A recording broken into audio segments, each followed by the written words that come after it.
Olá, amigos do canal Geomasa, como é que vocês estão? Tudo bem? Tudo tranquilos? Oh, meus amigos, que bom estar aqui com vocês. Nós que viemos para mais uma edição do Jornal do Masa.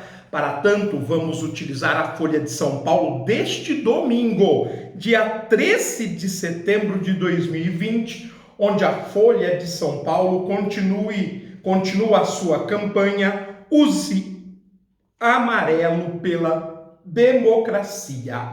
A edição é a de número 33.401 e onde na página A12 nós destacaremos uma reportagem da Seção Mundo que diz o seguinte: começa em Doha, a capital do Catar, diálogo de paz entre Afeganistão e Talibã. Nunca fizemos uma reportagem aqui sobre o Afeganistão. Claro que sobre o Oriente Médio são várias, até recentemente nós falamos do Bahrein, mas sobre o Afeganistão ainda não tivemos o prazer. Então vamos lá, nós temos uma foto bastante simbólica da conversação.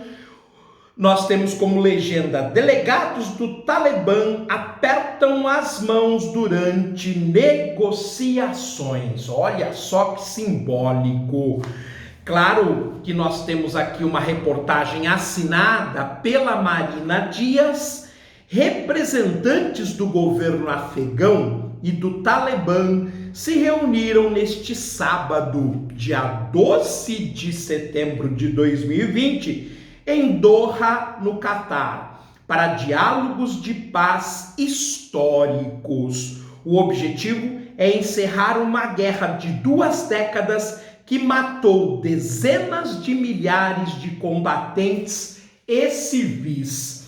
Esta guerra, que já tem um longo histórico de pelo menos um século, se formos buscar os antecedentes. Tanto é que o Afeganistão, em 1919, derrotou seu grande colonizador, que era o Império Britânico, e em 1988 afundou a União Soviética. Na sequência, começam as disputas tribais, que tornam o Talibã tão poderoso. A cerimônia de abertura ocorreu no mesmo hotel de luxo, onde um acordo entre Washington e os talibãs foi assinado em fevereiro, abrindo caminho para os atuais diálogos. O pacto prevê a retirada das tropas americanas do país. Os Estados Unidos se envolveram na guerra depois dos ataques de 11 de setembro de 2001, quando o então presidente George Walker Bush classificou o Afeganistão como inimigo número 1 dos Estados Unidos, chamando-o, entre outros países, de eixo do mal. Lembrando que a organização principal que levou ao atentado surgiu no seio da Al-Qaeda, onde Mullah Mohammed Omar e Osama Bin Laden são os grandes responsáveis. Osama Bin Laden era um cidadão saudita, o Mullah Mohammed Omar, chefe dos talibãs, era um cidadão do Afeganistão. 2 grandes desafios são como incluir o Talibã, que rejeitou legitimidade do governo afegão apoiado pelo Ocidente, em qualquer arranjo de poder, e como salvaguardar os direitos de mulheres e minorias que sofreram muito sob o domínio da milícia rebelde.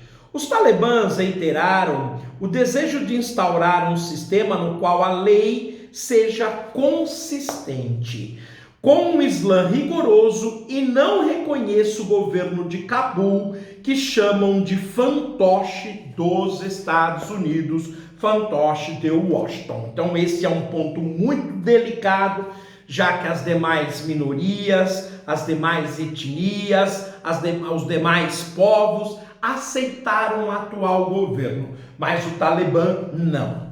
O governo do presidente afegão Ashraf Ghani insiste em manter a jovem república e sua constituição, que inclui muitos direitos, em particular para minorias religiosas e mulheres, as grandes perdedoras de um eventual retorno das práticas que vigoravam na época do governo Talibã, que abrigou a rede terrorista Al-Qaeda antes de 11 de setembro.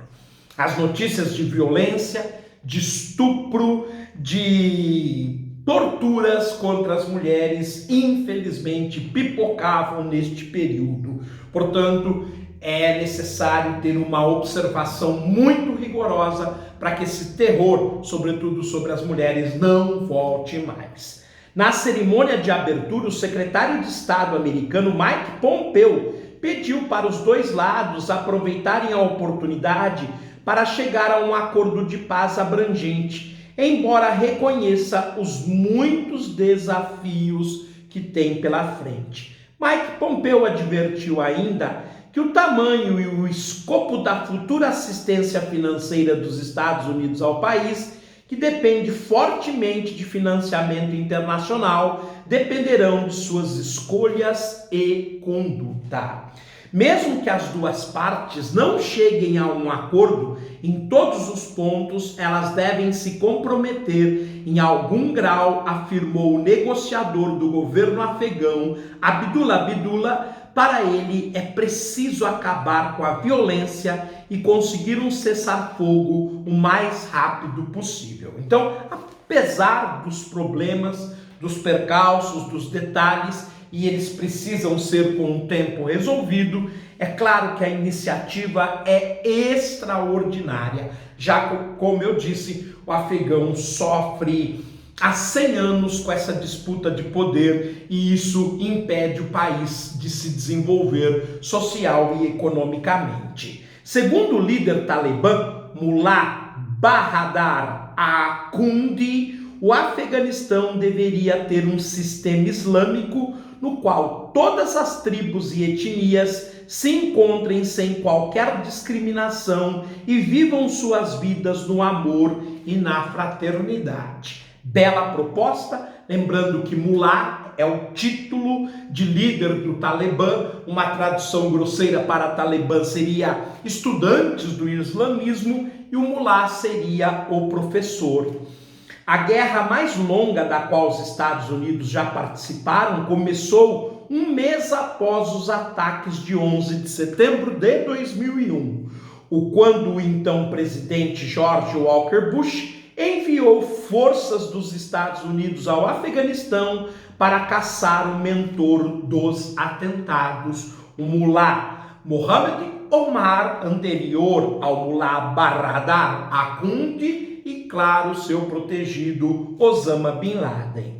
Pois Osama Bin Laden, um saudita que recebeu abrigo dos governantes islâmicos do Afeganistão, ao lado do Mullah Omar, são os dois grandes arquitetos e mandantes, é claro, do atentado sobre o World Trade Center. O atual presidente americano, Donald Trump, que disputa a reeleição em novembro, está determinado a acabar com a guerra. Todos sairiam ganhando se esta providência realmente viesse a ocorrer. Mas é isso, meus amigos. Com mais uma reportagem sobre o Oriente Médio, mas sobre um país, o Afeganistão, que nós nunca enfocamos, nós ficamos por aqui. Um forte abraço, fiquem bem, tudo de bom. Eu os vejo numa próxima oportunidade. E se quiser contribuir financeiramente com o canal, nós temos o Apoia-se na descrição e o botão Seja Membro logo abaixo deste vídeo. Um forte abraço, fiquem bem, até a próxima.